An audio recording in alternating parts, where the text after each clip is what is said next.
Shalom Bapak Ibu Saudara, kita datang kepada Tuhan pada hari ini, kita akan mendengarkan firman Tuhan. Saya mengajak Bapak Ibu Saudara untuk tundukkan kepala dan berdoa. Tuhan Yesus, terima kasih kami akan beribadah kepadamu. Kami mau mendengarkan akan firman-Mu. So kami tahu kami membutuhkan tuntunan-tuntunan Tuhan. Kami memerlukan perkataan-perkataan iman, perkataan-perkataan yang membangun kami. Perkataan-perkataan yang menjamah hati kami, yang mengubahkan kehidupan kami. Terima kasih Tuhan. Oleh sebab itu biarlah setiap apa yang hamba sampaikan datang dari tuntunan Roh Kudus, dan pada hari ini kami diberkati oleh Tuhan. Dalam nama Tuhan kami Yesus Kristus. Haleluya. Amin. Kejadian pasal 16 ayat 1. Ayat yang pertama. Adapun Sarah, istri Abram itu tidak beranak. Ia mempunyai seorang hamba perempuan, orang Mesir, Hagar namanya. Berkatalah Sarai kepada Abram, engkau tahu Tuhan tidak memberi aku melahirkan anak. Karena itu baiklah, hampirilah hambaku itu, mungkin oleh dia aku dapat memperoleh seorang anak. Dan Abram mendengarkan perkataan Sarai. Saudara, saya memberi tema khotbah pada hari ini, A Woman Called Zerah, atau seorang perempuan yang dipanggil Sarah. Kita tahu bahwa tokoh-tokoh yang ada di dalam Alkitab, yang dicatat di dalam Alkitab, banyak di antara mereka orang-orang yang hebat, orang-orang yang meninggalkan jejak, yang perbuatan-perbuatan mereka menjadi berkat bagi banyak orang. Tetapi saudara-saudara, Alkitab secara jujur juga menjelaskan kepada kita bahwa mereka tidak terlepas dari kelemahan, kekurangan, dan kesalahan. Termasuk juga dari perempuan yang bernama Sarai ini. Sebenarnya dia adalah seorang perempuan yang hebat, saudara-saudara. Kenapa? Sebab dia mau ikut suaminya meninggalkan negeri mereka, yaitu Ur-Kasdim, berangkat ke Haran, dari Haran berangkat ke tanah perjanjian, ke tempat yang dia dan suaminya tidak tahu mau kemana.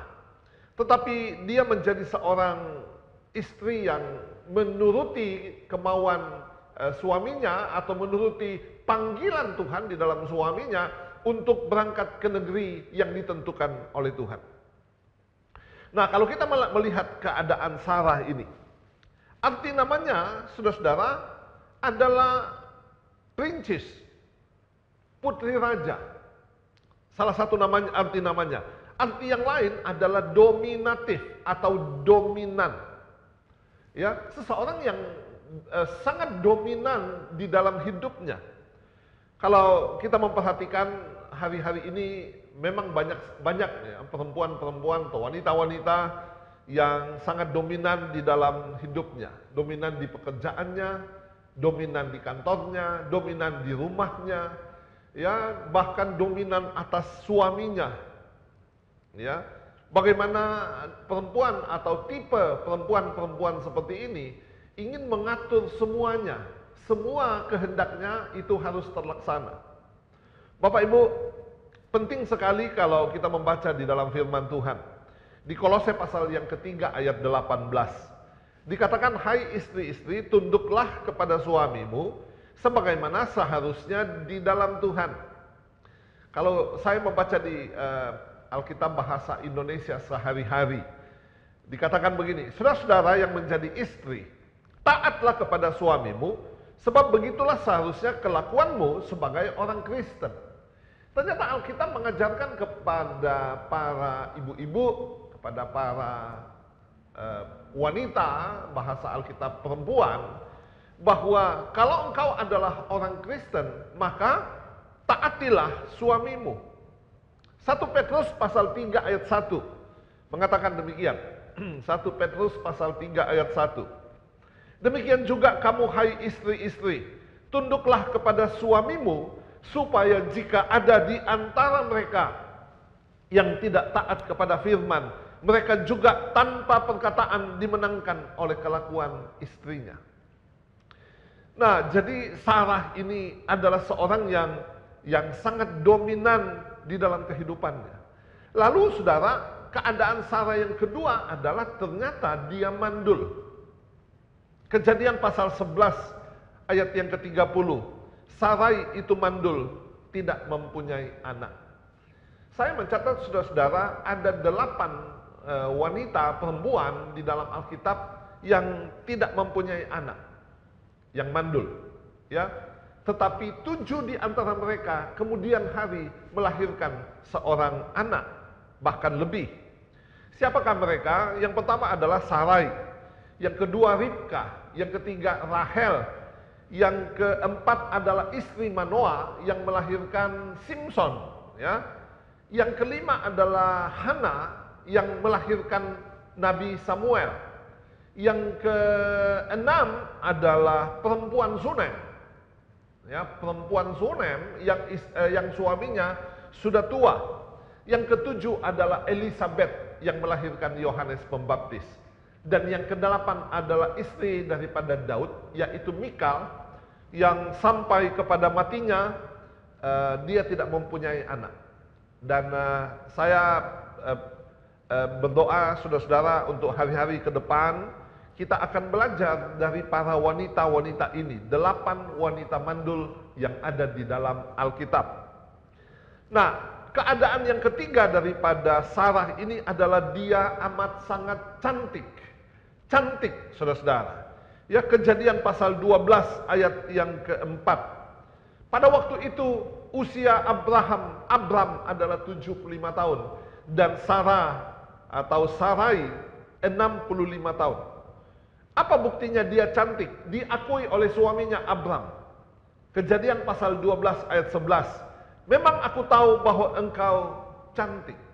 Saudara-saudara, ini perenungan bagi para suami.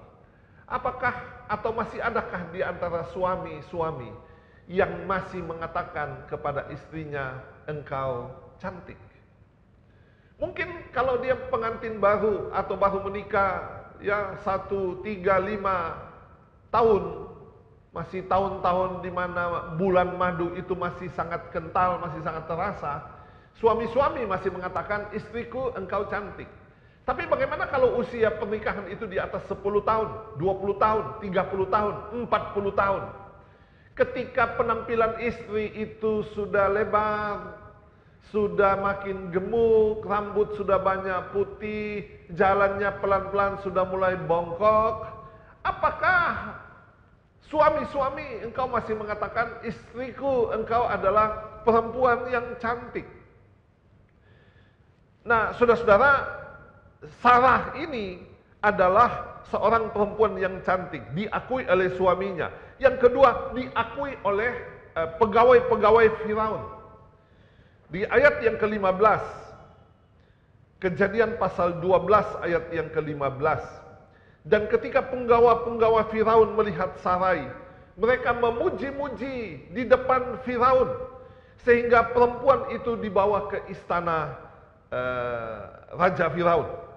Dan bukti yang ketiga adalah ketika Firaun melihat perempuan ini, ayat yang ke-16, wah, Firaun menyambut Abram dengan baik-baik karena ia mengingini perempuan itu, dan Abram kemudian mendapatkan hadiah, saudara ya.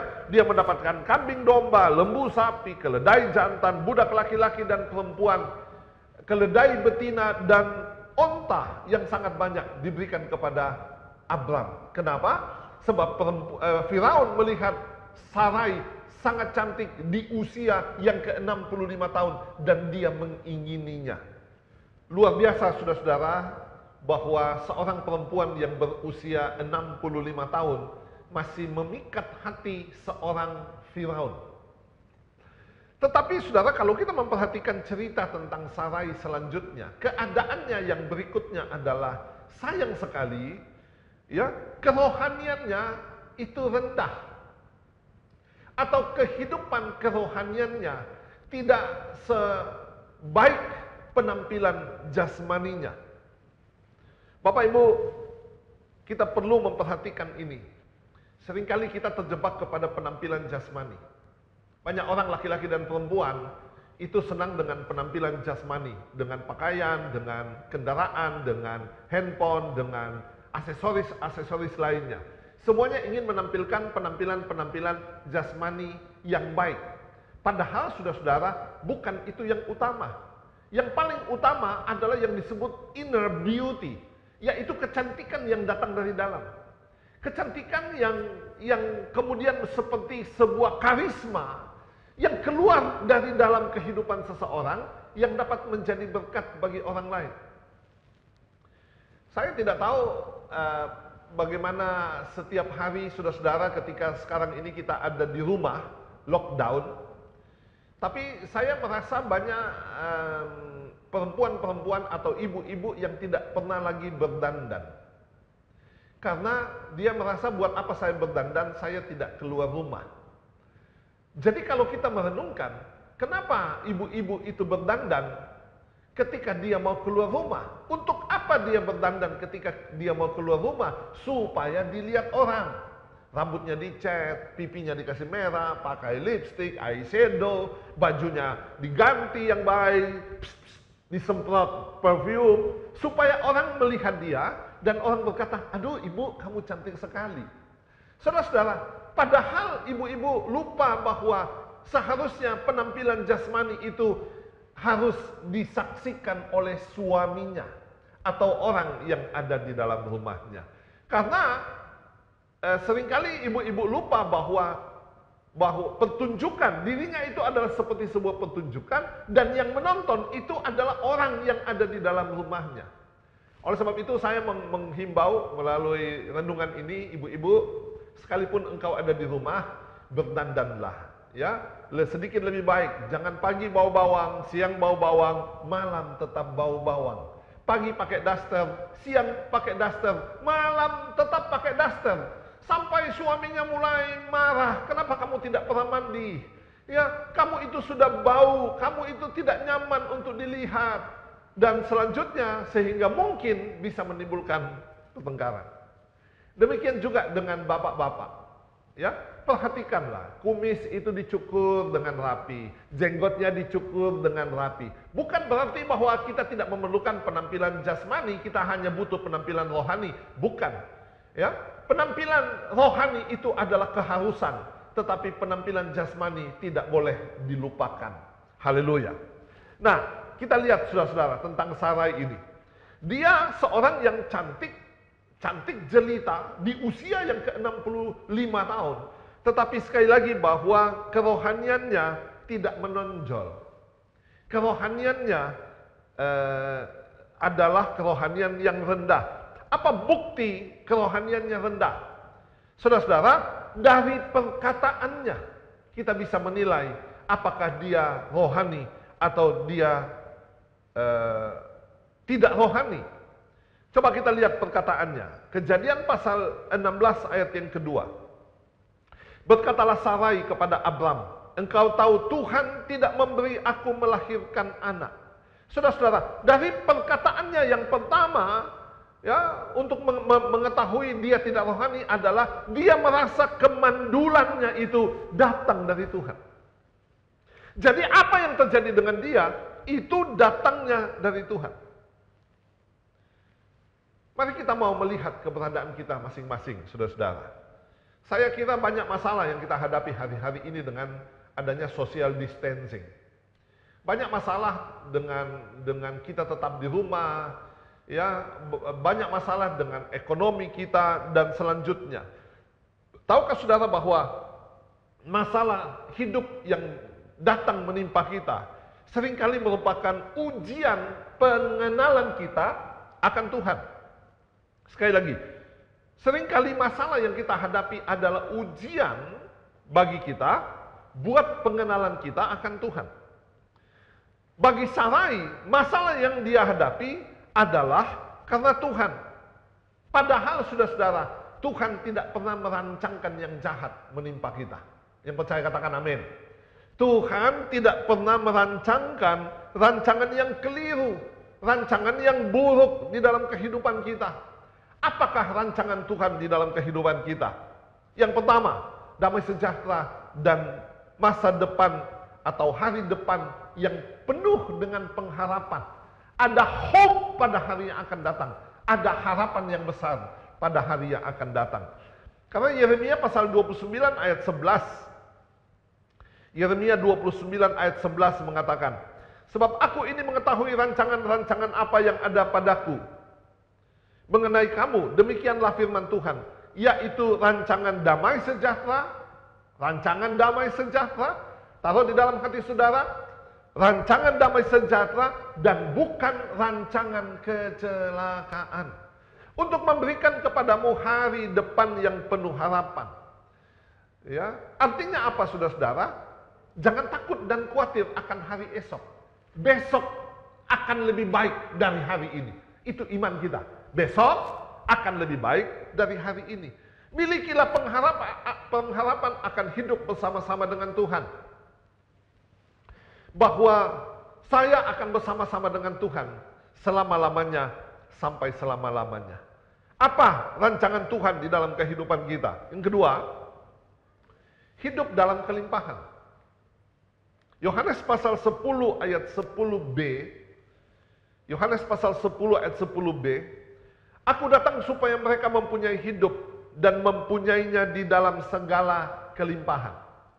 Aku datang supaya mereka mempunyai life, mempunyai hidup, dan mempunyai hidup itu di dalam segala kelimpahan. Saudara-saudara, kalau kita merenungkan tentang hidup berkelimpahan, hidup ya yang dipunyai di dalam segala kelimpahan. Saya mau katakan kepada saudara, di samping berbicara tentang materi, tentang apa yang kita makan, apa yang kita minum, apa yang kita pakai, ya, hal lain saudara-saudara adalah karena kita adalah umat kepunyaan Tuhan yang telah ditebus dengan tubuh dan darah yang sangat mahal. Sebentar kita akan masuk dalam penjamuan kudus, saudara-saudara, untuk mengingat kembali, ya, untuk menyampaikan kepada banyak orang tentang kematian Tuhan Yesus di atas kayu salib. Bagaimana Tuhan itu mau naik ke atas kayu salib, mengorbankan hidupnya, supaya saudara dan saya, kita memperoleh hidup yang kekal. Hidup di dalam segala kelimpahan yang Tuhan sediakan bagi kita di dunia ini, sampai nanti di dalam sorga.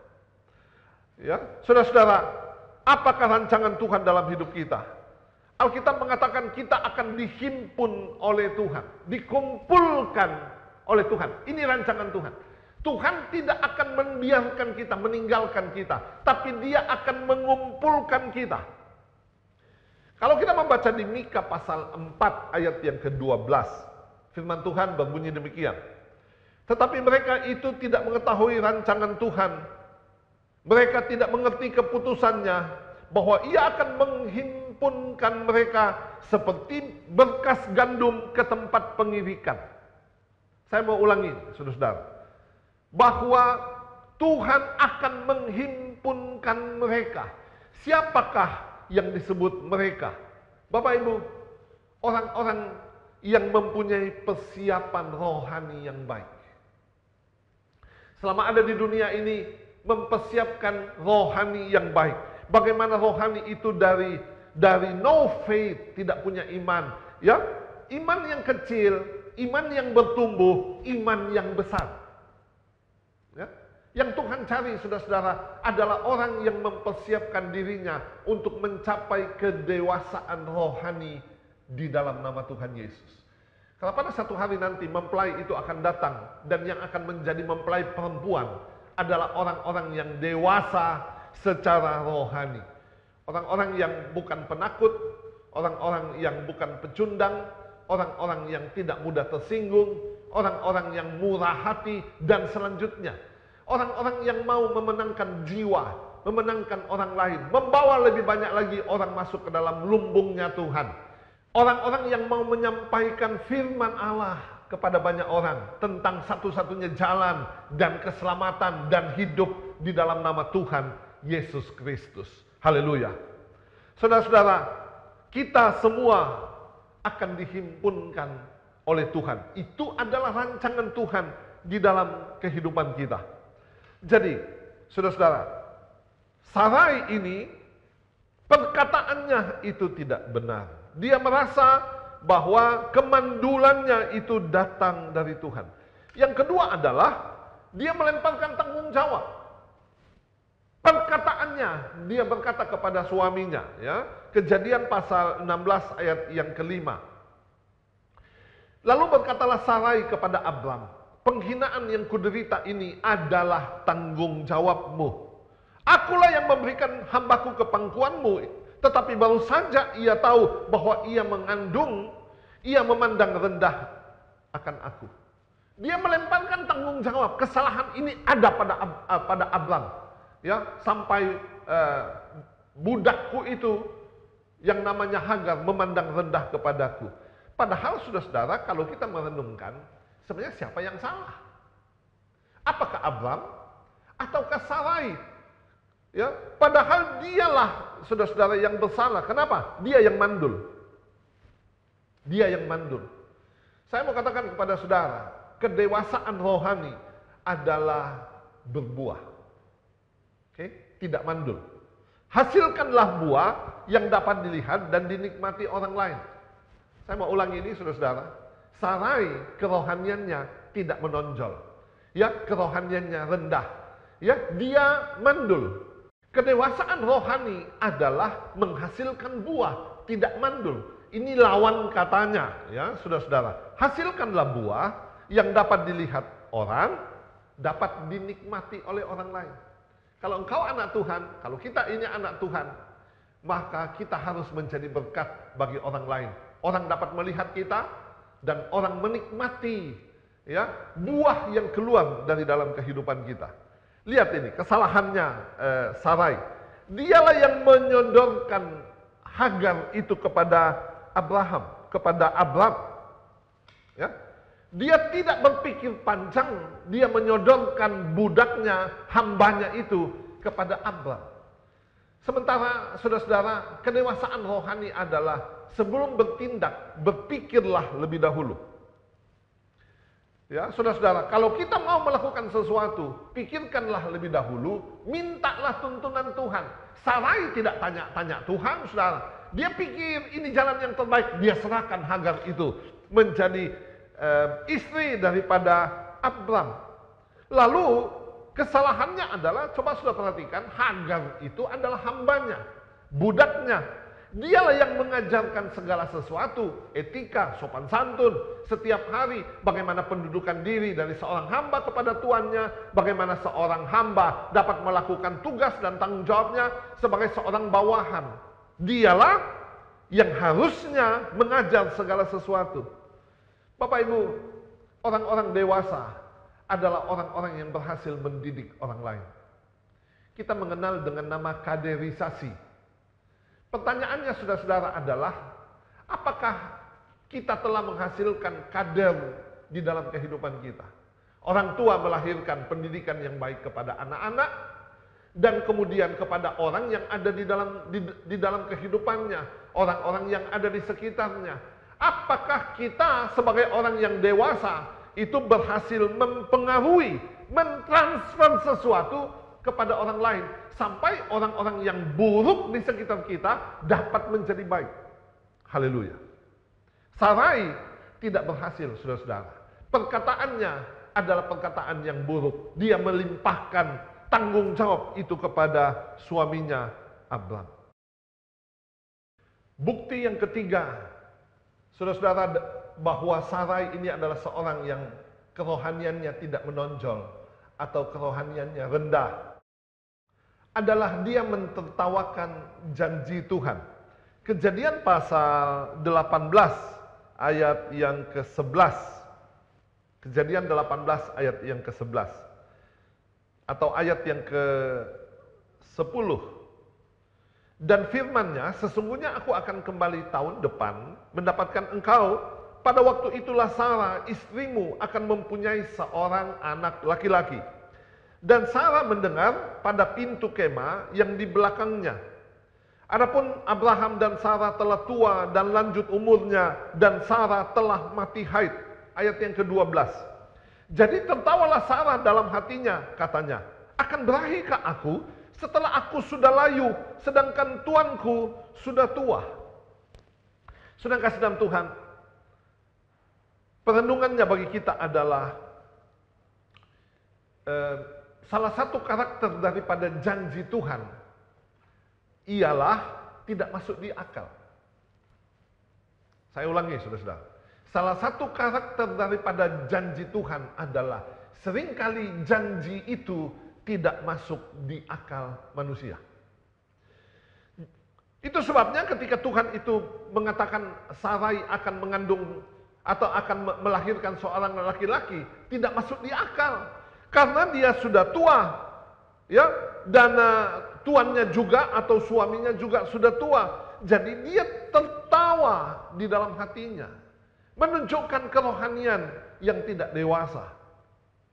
Yang kedua adalah perenungan kita. Itu sebabnya untuk mendapatkan atau ketika kita mendengarkan janji Tuhan, butuh iman yang besar. Ya, sekali lagi perenungan kita yang pertama, janji Tuhan seringkali tidak masuk di akal. Untuk mendapatkan meraih janji itu dibutuhkan iman. Karena Tuhan menjanjikan anak dan keturunan yang banyak saat Abram dan Sarai sudah tua dan rahim Sarah, Alkitab berkata sudah kering, sudah mati, ya, tidak lagi bisa bereproduksi. Roma pasal 4 ayat 19 menceritakan tentang keadaan Abraham, ya.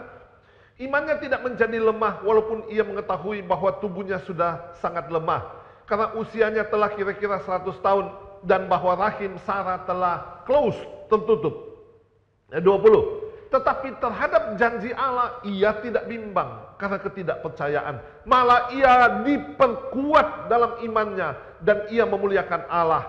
Ayat 21, dengan penuh keyakinan bahwa Allah berkuasa untuk melaksanakan apa yang telah ia janjikan. Bapak Ibu Saudara kasih dalam Tuhan, untuk mendapatkan janji Tuhan dibutuhkan iman. Iman yang besar akan membuat Tuhan melaksanakan janjinya di dalam kehidupan kita. Itu sebabnya saudara-saudara, sikap kita kepada janji Tuhan adalah percayailah. Ya, percayalah Tuhan pasti menjawab. Ya, Tuhan pasti akan memberikan. Lalu berdoalah, mohon belas kasihan Tuhan untuk mengingat kehidupan kita, memperhatikan kehidupan kita. Dan kemudian tunggulah. Ada waktunya Tuhan, Dia akan menjawab. Kita tidak mengerti, kadang-kadang kita tidak tahu, kadang-kadang kita tidak paham. Ya, bahwa waktu Tuhan itu seringkali seolah-olah berlambat-lambat. Tapi saya mau beritahu saudara, Tuhan tidak pernah terlambat untuk menjawab setiap doa dan kebutuhan kita. Haleluya. Lagi saudara, apa bukti Sarai ini rohaninya rendah atau tidak menonjol? Dari perkataan, dan yang kedua adalah dari tindakannya. Ya, ayat yang ketiga, Kejadian pasal 16 ayat yang ketiga,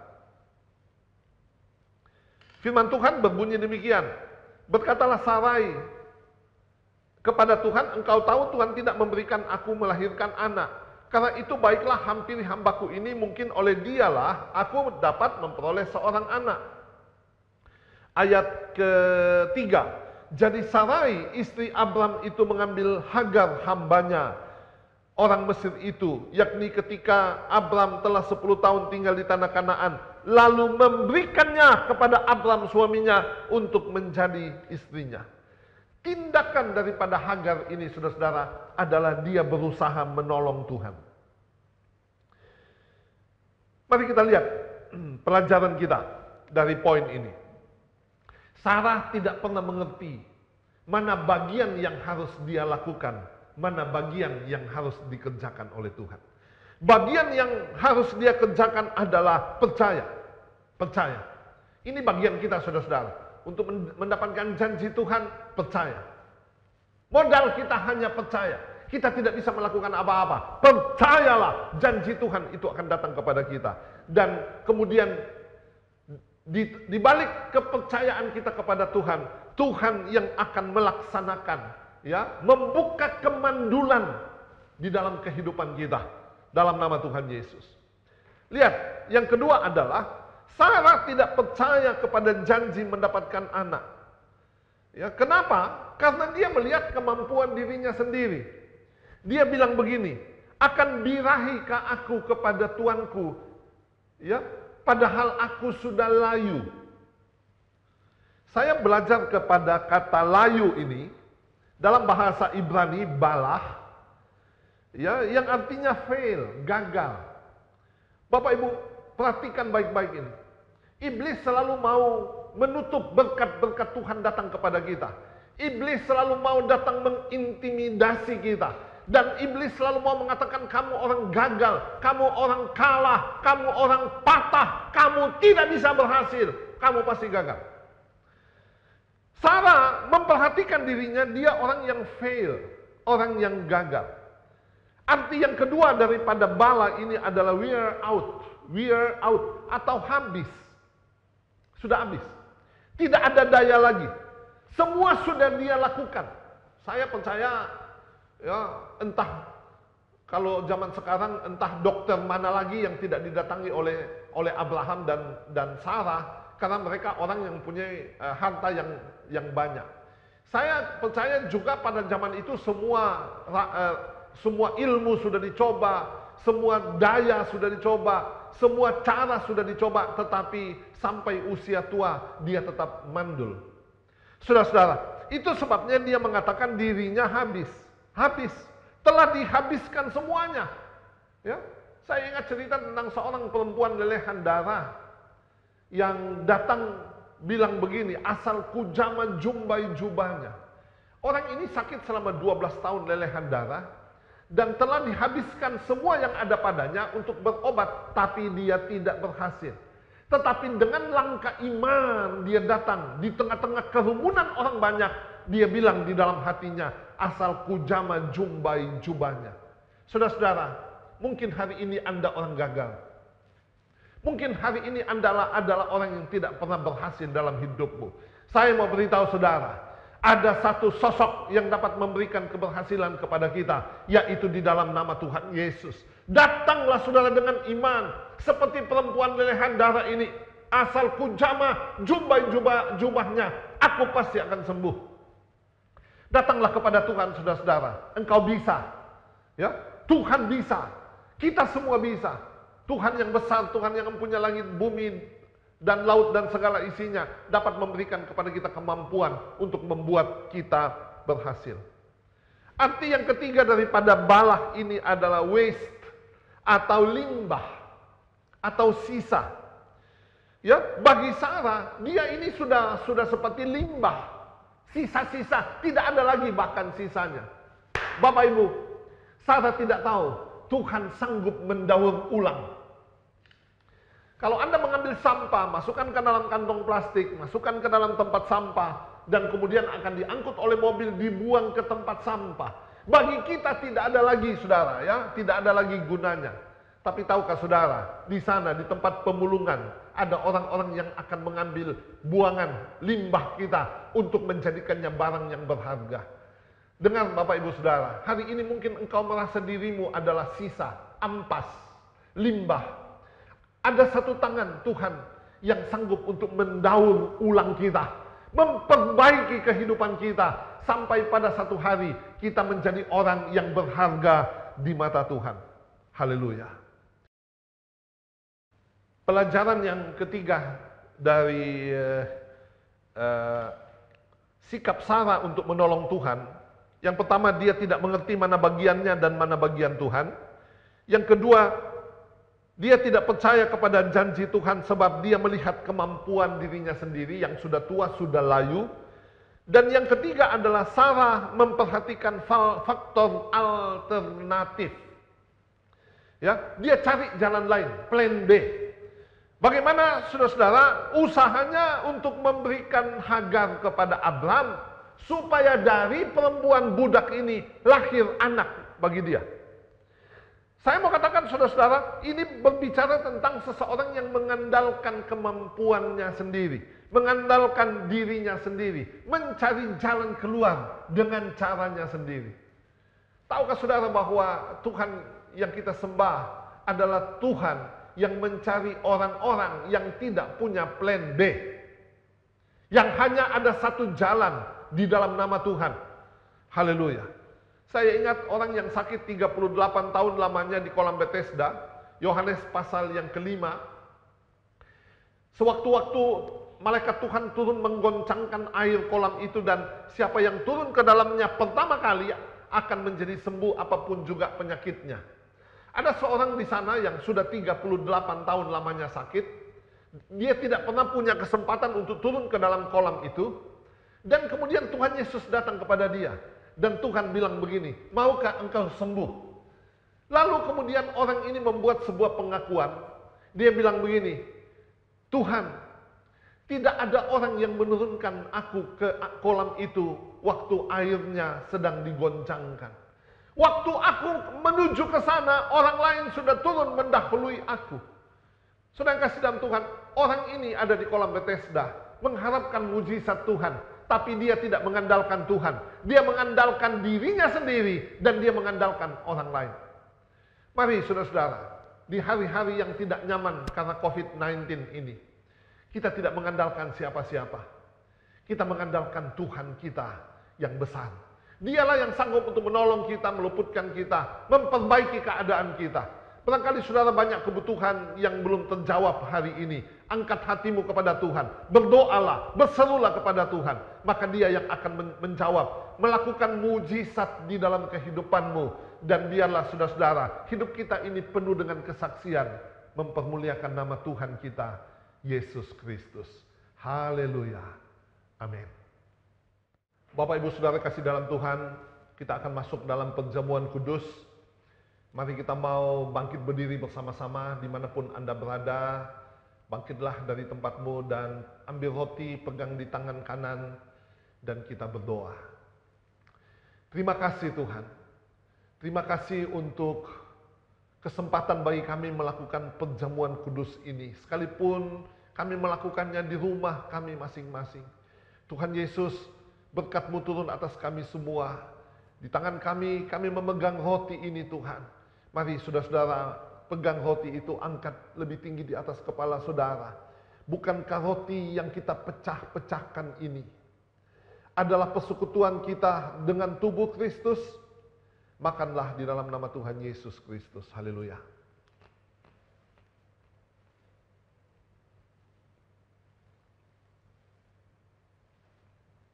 Mari pegang cawan di tangan kanan saudara. Di dalamnya kita menaruh iman percaya kepada darah Tuhan, darah perjanjian baru yang telah tertumpah bagi kita. Haleluya, haleluya. Bukan cawan pengucapan syukur, yang atasnya kita ucapkan syukur, adalah persekutuan kita dengan darah Kristus. Minumlah di dalam nama Tuhan Yesus Kristus. Haleluya. Mari angkat tangan saudara, mengucap syukur kepada Dia. Mari kita puji Dia, kita sembah Dia. Kira patakarala bada morala bada syando. Haleluya, haleluya. Kami memuji nama-Mu Tuhan. Oh. Terima kasih Tuhan, terima kasih Tuhan, haleluya. Kami akan mengakhiri ibadah kami pada hari ini. Kami mengangkat tangan kami kepadamu, mengangkat wajah kami kepadamu Tuhan. Kami memerlukan pertolongan, perlindungan yang sempurna datang daripadamu Tuhan. Oleh sebab itu Tuhan, mari Engkau ulurkan tangan-Mu untuk memberkati kami semua, memberkati umat-Mu yang ada di rumah-rumah, memberkati Indonesia, memberkati Tuhan provinsi kami Sulawesi Utara, memberkati kota kami, kota Manado Tuhan. Biarlah kami semua terus ada di dalam pemeliharaan Tuhan, hidup kami mempermuliakan nama Tuhan.